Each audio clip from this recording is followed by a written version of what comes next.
আলু দিয়ে তৈরি অনেক রকমের চপ বা পকোড়া খেয়েছো, কিন্তু আজ তোমাদের জন্য নিয়ে এসেছি একটা খেলে থামানো মুশকিল, কম বাড়তি ঝামেলা বা আলু সেদ্ধ করা ছাড়াই কাঁচা আলু গ্রেট করে এই নাস্তাটি তৈরি করা যায়। খুব সহজে তৈরি করা যায়।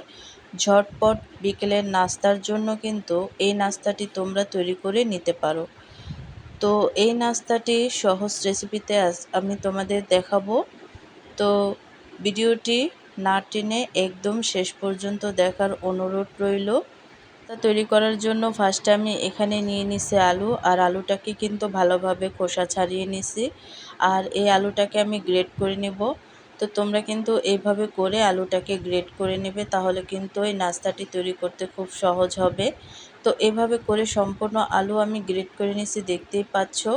তারপর হচ্ছে ডুবন্ত পানি দিয়ে আলুগুলোকে ভালোভাবে ধুয়ে নিতে হবে, যেহেতু আলুর মধ্যে প্রচুর পরিমাণের কষ, দেখতেই পাচ্ছ। তো আমি কিন্তু ডুবন্ত পানি দিয়ে আলুগুলোকে ভালোভাবে ধুয়ে চেপে চেপে একটা স্ট্রেনারে ঝরা দিয়ে রাখছি।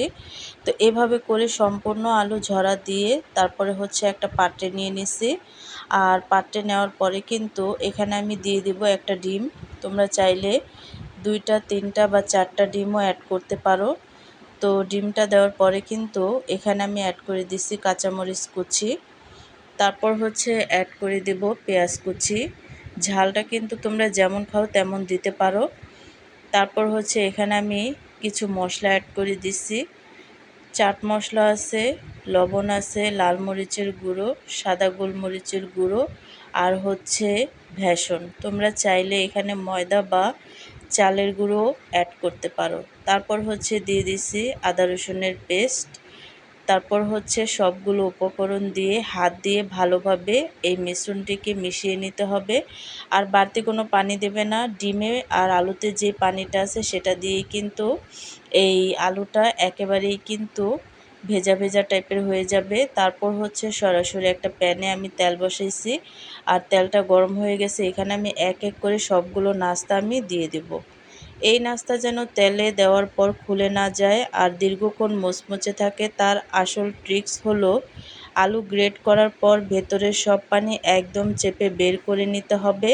আলুতে পানি থাকলে বেসন দেওয়ার পর গোলাটি নরম হয়ে যাবে এবং পুরি বা চপের মতো তেল চেপে হবে, চপচপে হবে, ক্রিস্পি হবে না। আর বেসনের সাথে যদি ঘরে সামান্য একটু চালের গুঁড়ো থাকে তবে 1 চা চামচ মিশিয়ে নিতে পারো, এতে মুচমুচে ভাবটা দ্বিগুণ হয়ে যাবে। তো এখানে কিন্তু কিছু নাস্তা আমি ভেজে নিছি, তারপর হচ্ছে যে বাকি নাস্তাগুলো ছিল সেইগুলো কিন্তু এক এক করে এখানে দিয়ে তারপর হচ্ছে ভেজে নেব। তো এভাবে করে সবগুলো নাস্তাই আমি ভেজে নেব। ডিম আর ভেষনের নিখুঁত পরিবেশন আমাদের গ্রেট করা আলুর ইউনিক নাস্তাগুলো দেখতে কতটা চকচক আর লোভনীয় হয়েছে। তো সবগুলো নাস্তা আমি ভেজে নিচ্ছি। তৈরি হয়ে গেল আমাদের একটা খেলে থামানো মুশকিল হয়ে যাবে এতই মজার নাস্তা, আলু দিয়ে একদম ইউনিক রেসিপি। বিকেলের নাস্তায় আজই গরম চায়ের সাথে ঝটপট বানিয়ে সবাইকে তাক লাগিয়ে দাও। দেখতে কতটা চকচকে আর লোভনীয় হয়েছে, উপরের লেয়ারটা কতটা কুড়মুড়ে হয়েছে তা তোমরা দেখেই বুঝতে পারছো। আজকাল বিকেলের ক্ষুধা পেলে আমরা ঝটপট বাইরের কোনো কেমিক্যালযুক্ত চিপস, ফ্রোজেন ফ্রাই বা অস্বাস্থ্যকর ভাজাপোড়া খেয়ে ফেলি, যা আমাদের এবং ঘরের ছোট ছোট ভাই বোনদের স্বাস্থ্যের জন্য খুবই ক্ষতিকারক। অথচ ঘরে থাকা মাত্র একটা আলু আর ডিম দিয়ে যদি মনের সবটুকু যত্ন মিশিয়ে মাত্র 10 মিনিটে এমন রাজকীয় নাস্তা প্লেটে সাজিয়ে দাও যায়, তবে পরিবারের মেম্বারদের স্বাস্থ্য যেমন ভালো থাকে তেমনি মুখের তৃপ্তি হাসিতে মন ভরে যায়। ঘরের তৈরি খাবারের চেয়ে পুষ্টিকর আর কিছুই হতে পারে না। আজকের এই চটজলদি আলুর নাস্তার রেসিপিটি তোমাদের কেমন লাগলো কমেন্ট করে জানাতে একদম ভুলবে না। ভিডিওটি ভালো লাগলে অবশ্যই একটি লাইক দেবে, আর আমার চ্যানেলে নতুন হয়ে থাকলে চ্যানেলটিকে সাবস্ক্রাইব করে আমার পাশেই থাকবে।